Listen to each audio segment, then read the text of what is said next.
¿Qué tal? Bienvenidos a una cápsula más de biomedicina. El día de hoy vamos a hablar del sistema circulatorio, un sistema que se encarga pues de funciones sumamente importantes dentro del equilibrio o la homeostasis de nuestro organismo y primordialmente es la distribución de nutrientes y la oxigenación de todas las células que conforman a nuestro cuerpo. La estructura del sistema circulatorio es conocida o es descrita por la literatura primordialmente en cuatro componentes. La sangre, que está constituida por elementos como los que se observan en la diapositiva, que son los eritrocitos. Entre ellos también se encontrarán plaquetas, leucocitos, linfocitos. La segunda estructura importante del sistema circulatorio es el corazón, el que se encarga de bombear durante todo el periodo de vida de un individuo, la sangre en todo el organismo. Están los vasos sanguíneos, que es una especie de tubería que se encuentra distribuido en todo nuestro cuerpo y permite pues el transporte de lo que es la sangre a partir del bombeo del corazón para poder transportar oxígeno y nutrientes a nuestro cuerpo. Y finalmente está el sistema vascular linfático, el cual se encarga primordialmente de limpiar o depurar las sustancias que no son necesarias en nuestro organismo para que pueda ser transportado a los órganos excretores y así eliminar todo aquello que es producto del metabolismo, sobre todo productos de desecho. Es así como se conforma de una manera específica el sistema circulatorio.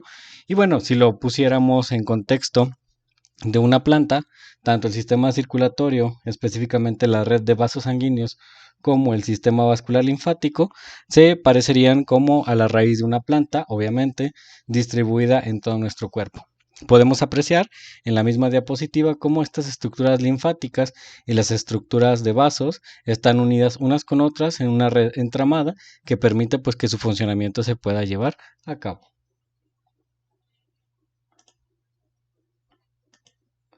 ¿Cómo se forma la sangre? Dentro de los componentes más importantes de nuestro cuerpo, la sangre es uno de los que juega un papel prácticamente detonante en los procesos homeostáticos de nuestro organismo, debido a que es la que va a transportar a través de los eritrocitos, pues todo lo que es el sistema de oxigenación. Los eritrocitos en su interior tienen una molécula de hemoglobina, la cual tiene átomos de hierro que permiten la fijación tanto de oxígeno como dióxido de carbono para poder llevar a cabo la respiración. ¿Cómo se forma la sangre? Bueno, se forma en dos componentes, el tejido linfoide, donde se formarán prácticamente los linfocitos y los anticuerpos, y el tejido mieloide, que es la médula ósea roja, donde se van a formar los leucocitos, granulocitos, eritrocitos y plaquetas. Este fenómeno que ocurre en el que se forma la sangre es denominado en fisiología como la hematopoiesis, la cual prácticamente es una escalera jerárquica donde se observan cómo poco a poco maduran cada una de las células, tanto el tejido linfoide como el tejido mieloide, para dar origen a lo que es conocido como la sangre. Entonces, la sangre será distribuida a través de una serie de tuberías que también se conocen, obviamente de manera ya más especializada, como red de distribución sanguínea, que son una serie de vasos, los cuales están constituidos por venas, capilares y arterias que permiten transportar, como podemos apreciar aquí, todas las estructuras a través de una especie de tubo que en el interior se le llama lumen y llevará esos eritrocitos, esas plaquetas, esos glóbulos blancos que van a permitir pues obviamente el equilibrio de nuestro organismo.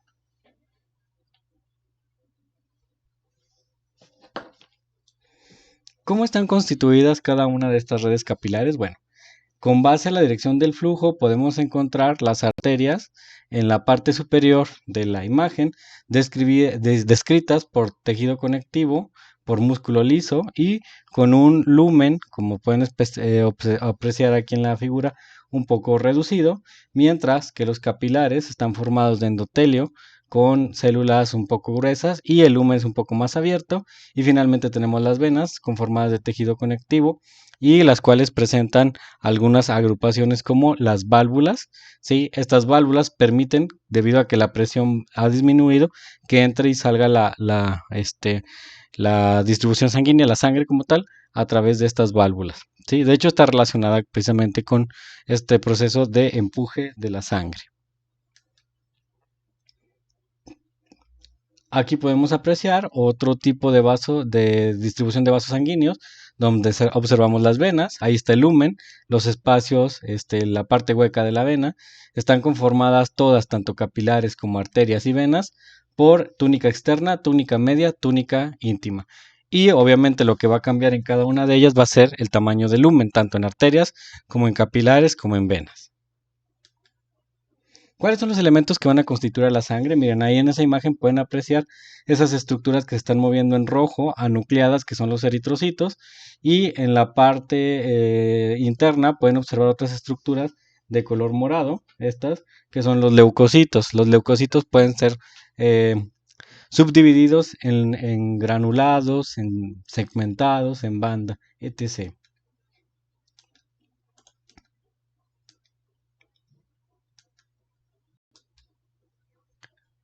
En la sangre, entonces vamos a encontrar glóbulos blancos, plaquetas, el plasma, que es la parte líquida, y vamos a encontrar la parte sustanciosa, que son los eritrocitos, conocidos como glóbulos rojos, y estos serán los encargados de transportar la sangre. Si extrapoláramos a porcentaje las cantidades de componentes de la sangre, encontraríamos que el 55% de la sangre es plasma, obviamente. Estamos hablando de un líquido a base de agua, proteínas, azúcares y otros elementos que estarán ahí presentes. Encontraríamos el 45% restante de glóbulos blancos, plaquetas y glóbulos rojos. Es un dato interesante debido, bueno, a que la estructura de la sangre, la complejidad y la formación de esta, pues prácticamente está basada en agua. En cuanto a las relaciones de las estructuras con el sistema circulatorio, también podemos describir que el sistema digestivo, específicamente el intestino delgado, es uno de los que mantiene una mayor relación con este sistema, debido a que en esta parte o en esta sección de los intestinos, el intestino delgado, se lleva a cabo el intercambio de nutrientes, el cual se logra gracias a la intervención de las vellosidades que se encuentran en este intestino, los cuales están prácticamente llenos de capilares que permiten que se logre este intercambio entre las sustancias nutritivas que vienen del proceso de digestión y los capilares que encontraremos en el intestino.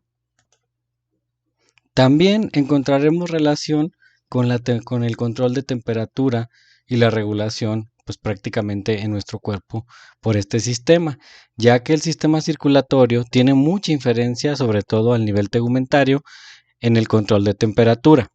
Los vasos sanguíneos se expanden y se contraen dependiendo del exterior, de la temperatura exterior, o también ante la presencia de bacterias, cambios hormonales y o presencia de químicos. Estas acciones hacen que pues, prácticamente la sangre desplace calor hacia el medio exterior o en su defecto guarde para evitar la pérdida de este. Por ejemplo, podemos observar en la imagen que cuando una estructura se dilata, los vasos sanguíneos pueden permitir el intercambio o la pérdida de temperatura con el medio. Recordaremos de nuestras clases de termodinámica que el calor sale del medio más caliente, del cuerpo más caliente al menos, hasta lograr el equilibrio. Entonces, si un cuerpo tiene mucha temperatura, la vasodilatación permite la estimulación de la piel con los vasos, lo que permite que el calor que existiese en estos vasos empiece a liberar y bueno, luego se podría activar inclusive el mecanismo de sudoración. Al haber agua aquí, también hay una evaporación y con la evaporación hay una pérdida más rápida de calor, lo que permitiría que la temperatura descendiera o en su defecto, si tuviese mucho frío para evitar la pérdida de calor, pues lo que hace es una vasoconstricción, ya no hay un contacto directo con la piel, si no hay sudoración tampoco acá, pues entonces no hay pérdida de calor y se podría controlar de esta forma la temperatura. Es una de las relaciones también muy importantes en cuanto al sistema circulatorio y pues prácticamente el sistema tegumentario. Regresando un poquito a lo que fue el sistema digestivo, también por eso es que no sé si han escuchado o seguramente lo recordarán, que te recomiendan mucho que no te metas a nadar después de haber comido. Obviamente esto está basado en la diapositiva anterior. Se requiere una gran cantidad de sangre para absorber y digerir la comida, entonces si tú prácticamente te mojas el cuerpo, ¿qué es lo que va a ocurrir? Pues va a ocurrir lo siguiente, ¿no? La vasoconstricción que está aquí, debido al contacto con el agua, hace que tengas frío. Entonces lo que va a hacer es que requiera más cantidad de sangre para mantener la temperatura de esta zona. Entonces la sangre que se estaba utilizando en la digestión sube a controlar la temperatura externa, y eso puede provocar esos dolores o esos problemas digestivos que se ocasionan cuando entramos a nadar después de haber ingerido algún alimento. Está relacionado con el sistema digestivo y prácticamente con el sistema circulatorio. Otro elemento que es muy importante en la sangre son las plaquetas, debido a que ellas se encargan precisamente de sellar todas las heridas y evitar la pérdida de sangre de todos los sistemas circulatorios. Las plaquetas coagulan la sangre en los sitios donde hay alguna lesión, y eso evita que exista una pérdida. Podemos observar, por ejemplo, aquí un montón de plaquetas con un montón de eritrocitos que están fusionadas para evitar precisamente esta problemática, ¿sí? Entonces es muy interesante observar esta situación, ya que podemos así justificar o entender el proceso de coagulación gracias a estos fenómenos. De hecho, por ahí hay un capítulo muy interesante, se los recomiendo, de células trabajando, que está por ahí en algunas de las plataformas que no podemos mencionar porque es un video y luego no lo censuran. Pero les recomiendo que busquen células trabajando, inclusive el término está en español para evitar la censura. Y es muy interesante porque ahí te presentan en una especie de cómics japoneses, de caricaturas japonesas, cómo las plaquetas y los eritrocitos trabajan para sellar una herida. Creo que es en el capítulo número 1. Entonces se los recomiendo ampliamente para que puedan complementar su conocimiento. Bien, continuando con esto, bueno, vamos a la siguiente diapositiva. Vamos a ver la siguiente diapositiva.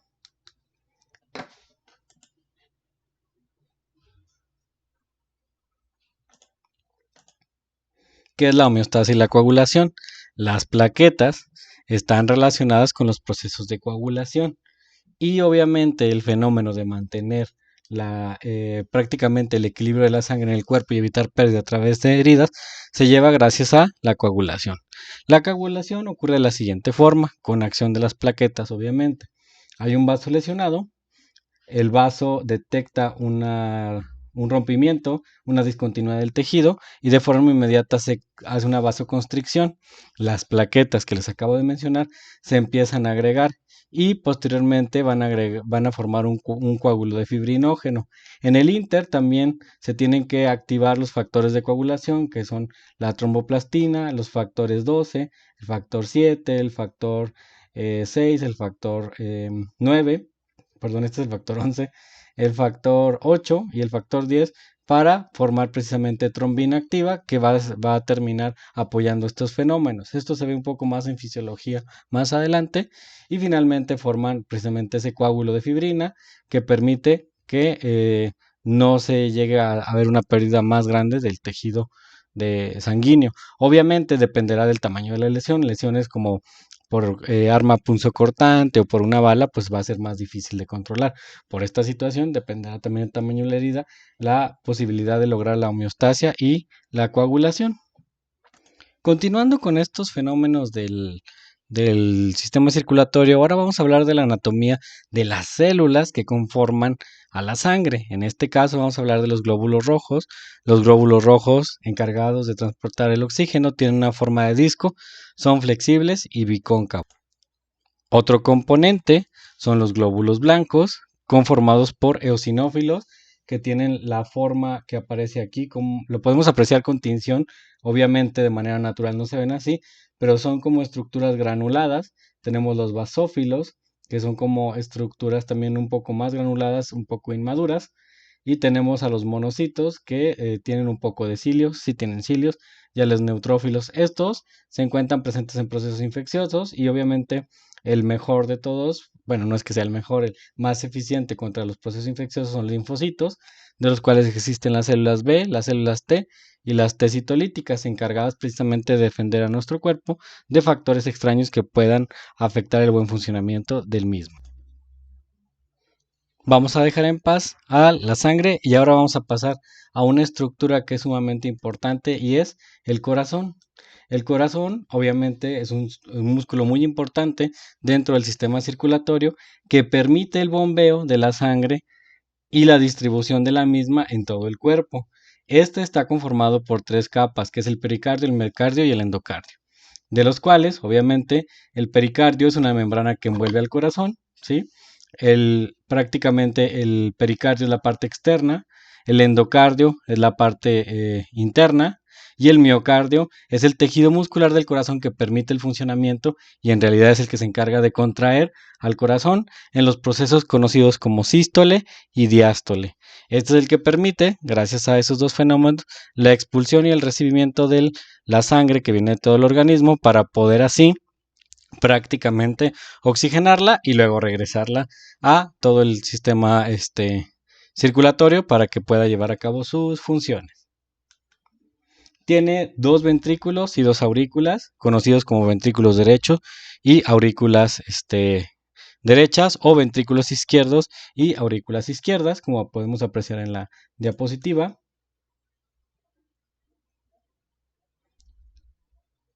Ahí está.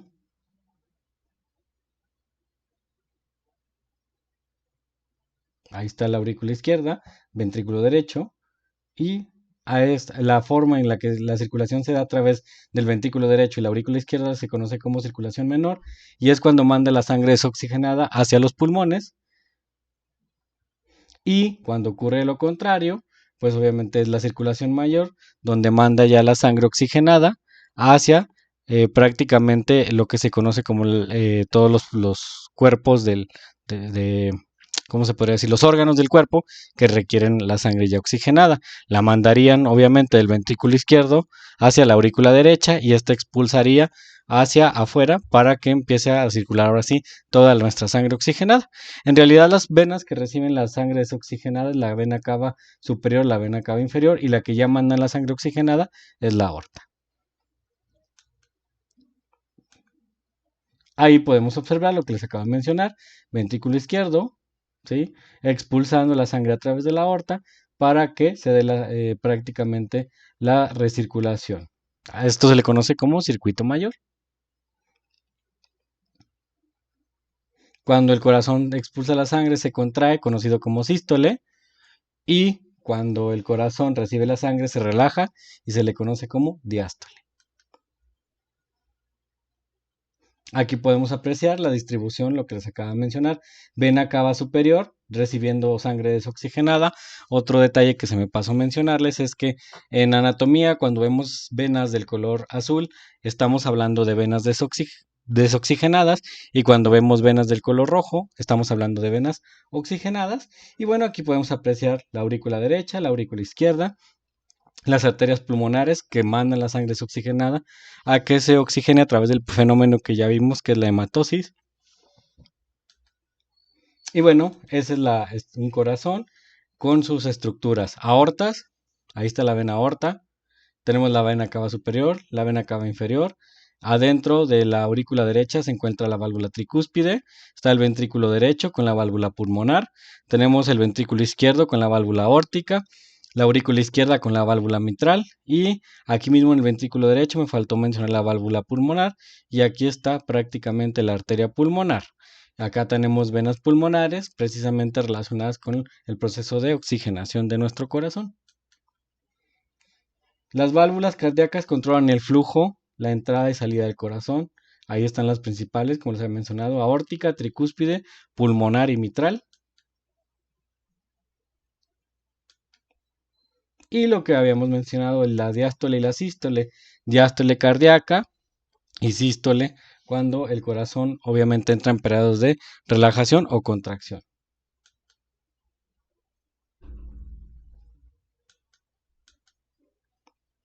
Otra cosa que también es muy importante es considerar que obviamente para que el corazón pueda llevar a cabo su función, su movimiento adecuado, pues obviamente requiere de un impulso eléctrico que se da a partir del nodo sinusal y que se encuentra en la aurícula derecha y gracias a esta acción es lo que permite de manera nerviosa que se pueda llevar a cabo la sístole y la diástole. También ahí podemos apreciar pues prácticamente ese impulso enfrente del seno coronario, que son todas las venas que permiten también una irrigación al corazón para que también lleve a cabo su función. Esta diapositiva nos va a describir precisamente cómo se lleva a cabo el proceso de la hematosis, en el cual hay un intercambio de oxígeno y la sangre pues prácticamente va a poder transportar sus nutrientes a la célula. Podemos apreciar en el video, como vean, la sangre oxigenada con nutrientes entra a la célula oxida nutrientes, saca desechos y los deposita en la vena azul, que es donde ya irá el dióxido de carbono y otros desechos que precisamente van a tener que entrar al sistema renal, al sistema hepático y obviamente al corazón. Pero por eso es que es tan importante la función del sistema circulatorio.